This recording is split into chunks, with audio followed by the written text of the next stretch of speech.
The simplest way to lower your cholesterol could be sitting on a shelf in your pantry right now. Joining us now in the Price Chopper kitchen, nutrition professor Susan Mills-Gray to give us a little refresher on fiber. Big question, can eating oatmeal lower your cholesterol? Just flat out lower it if you eat it every day. You have to eat it 7 days a week, and you have to have a cup and a half every day, and it has to be traditional oats. That's a lot of rules. Those are a lot of guidelines. So let's step back and dissect them, why that is the way it is. Oats are, of course, a whole grain. And grains and fruits and vegetables contain a particular kind of fiber called soluble.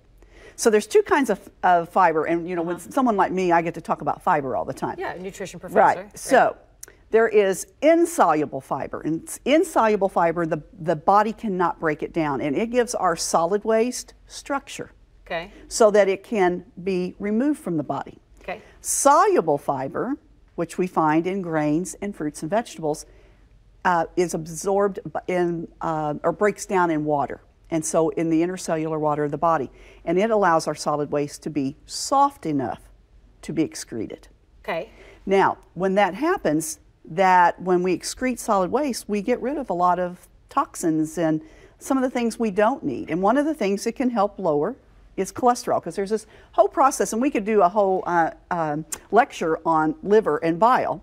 But the thing about it is that oats play a role in this after effect of bile breakdown, and it actually can lower your cholesterol. But what I want everyone to know, and I know you're wanting to ask me a question, is if you have high serum cholesterol, so the doctor said to you, hey, your cholesterol is really high, a lot of people think they can treat that by eating oats every day. And the answer is it's not effective enough. What about these oats? The oh, I know, you just told me you love those. These are delicious. These are those little, you know, packs. You put a little bit of water and in a minute you've got breakfast.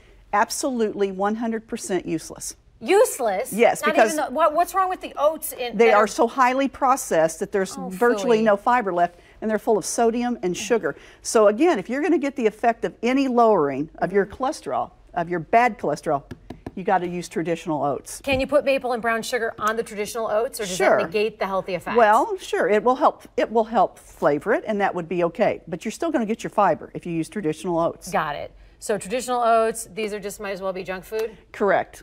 Those are sometimes. I mean, those are sometimes food. And so just keep in mind, this is National Heart Month. Yes. And we're getting ready for We're getting ready to do Go Red for Women Day. Yes. And so keep that in mind. It's a great preventive tool.